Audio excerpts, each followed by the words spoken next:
Defiant begins by showing a blind man named Cheng Xiaozi, who is gambling with a group of people. Despite being blind, Cheng seemed to be quite good at gambling, as the man had won quite a bit of money from his gambling this time. On the other hand, knowing that Cheng is just a blind man, the bookies try to trick him and raise the stakes. Although Cheng immediately realized that he was being duped, but he could not do anything, so he ended up losing and lost almost all of his money. When the bookie was about to take Cheng's money, a man named He Qiu Feng arrived there and immediately scolded the bookie. Qiu Feng, who was the owner of the gambling place, then apologized to Cheng and asked him to return to gambling. However, he refused and chose to leave from there. On the way, Cheng was blocked by a group of people who were none other than Qiu Feng and his men. Even though he couldn't see, but Cheng was able to defeat them easily.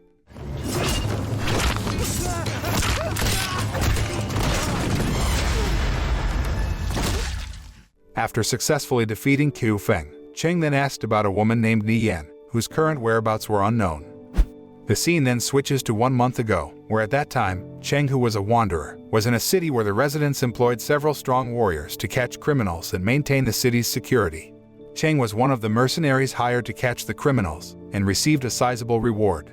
Cheng, who wanted to rest, accidentally smelled the very fragrant aroma of wine, and then headed to the source of the aroma, which turned out to be from a house that was going to have a banquet. There, Cheng met a beautiful woman named Nien, who immediately asked Cheng's purpose of coming to her house. He apparently intended to buy the wine, but she said that the wine was not for sale because the wine would be served to the guests who attended the banquet. Not only that, Nien also told him that the banquet was held to celebrate her wedding day. Hearing this, Cheng decided to leave Nien's house. But later, knowing that Cheng was a blind man, Nien felt sorry for him and gave him a few bottles of wine for free.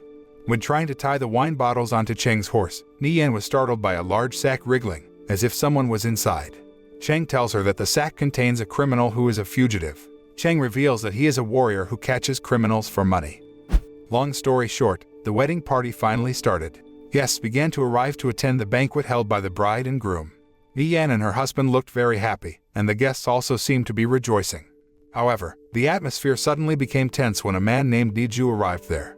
Niju is Nien's older brother who is a warrior. Instead of celebrating his sister's wedding with joy, Niju acts annoyingly, causing the guests to decide to leave the wedding, feeling uncomfortable when Niju is there. When everyone had left, Niju went over to Cheng, who was sitting alone drinking. He tried to intimidate Cheng, but his efforts were fruitless, as Cheng completely ignored him, and then walked over to where his horse was tied up, where Cheng ended up sleeping there because he was too drunk. That night, Cheng wakes up and walks toward the banquet, where he finds Niju and the groom dead. Cheng tries to find Nien's whereabouts, and finds the woman lying on the table helplessly. 4 hours earlier, Qiu Feng and his men had suddenly barged into the banquet venue to find Niju's whereabouts. Qiu Feng's boss, a man named Yuanying, orders Qiu Feng and his men to kill Niju and the bridegroom.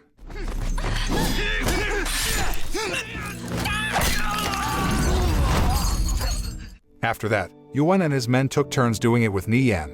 Not long after, Cheng tried to treat Nien and promised to help her to take revenge on Yuanying and his men.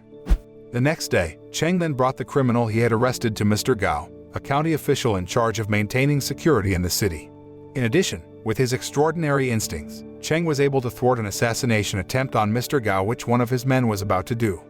After receiving the reward money, Cheng told Mr. Gao about the murder incident that happened at Nien's house.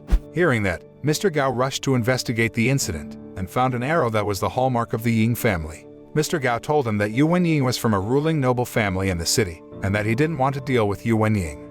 That's why Mr. Gao then asked Nien to forgive Yuanying's actions, and not to take revenge on the man because Nien would never be able to defeat Yuanying. Since Nien persisted in her revenge, Mr. Gao had no choice but to arrest her on charges of defaming Yuanying's family. When Mr. Gao and his men took Nien to court, Cheng then intercepted them and asked Mr. Gao to release her, because she was completely innocent and was a victim of the incident. Because Mr. Gao insisted on sending Nien to prison, Cheng did not hesitate to fight against him and his men, even though they were government officials. After defeating Mr. Gao and his men, Cheng freed Nien and told her to hurry away from there. However, Nien pleads with him to help her seek justice in the royal capital, and Cheng agrees to help her. Long story short, they finally arrived at the royal capital and decided to have lunch at a diner while resting after a long journey. After lunch, Nien then told Cheng that she was going to report the incident to the security forces in the royal capital. Cheng then asked her to be careful, because for the time being, he had to go see someone, so he couldn't accompany Nien. Cheng turns out to meet a woman named Nien, who is his partner and often gives him important information, making it easier for him to catch criminals. Cheng gave some of the money back to Cheng because she had helped him a lot.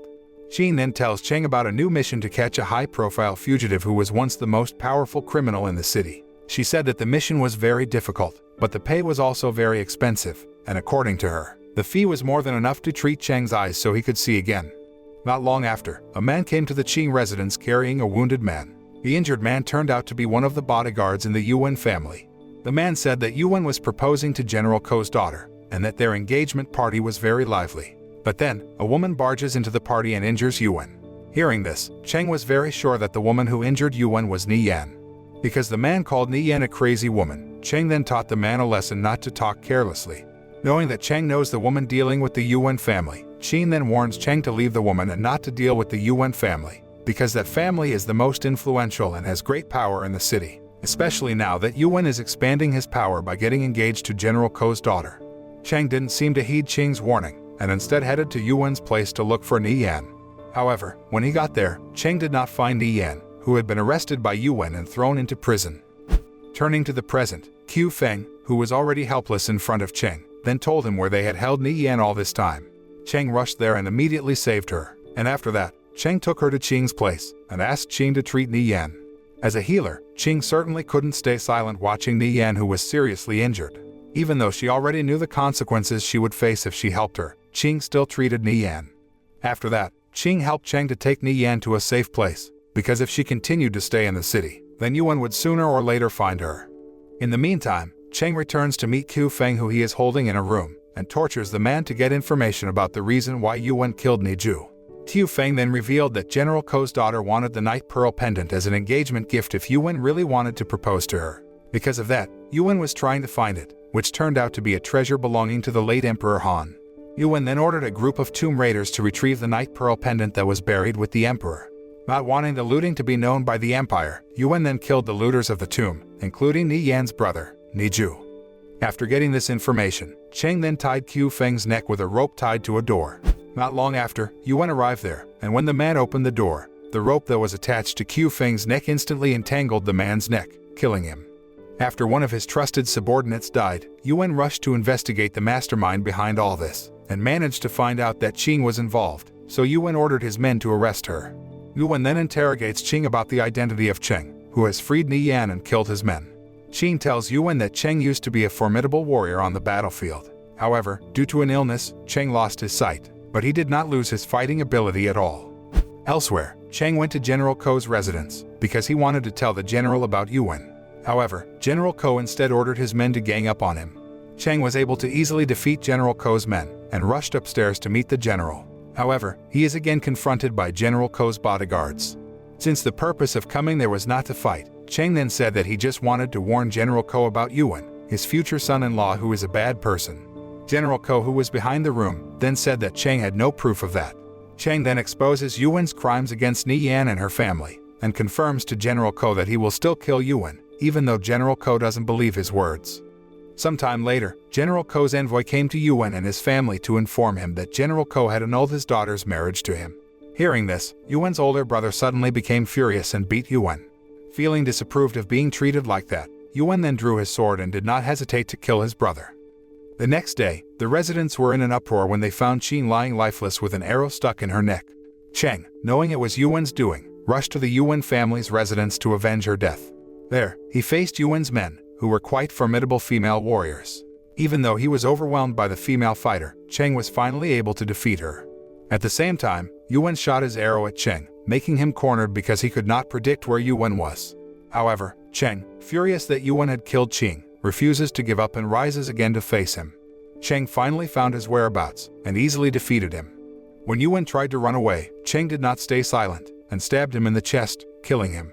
Cheng finally managed to avenge Cheng's death and also avenged Nien against Yuan. After that, he returned to Nien and told her that he had killed Yuan and his men. Cheng then gave some of the money to her so that she could start a new life and forget all the painful things that had happened to her. The moral we can learn from this film is not to feel down about the weaknesses we have, and to make our weaknesses a motivation so that we can become stronger.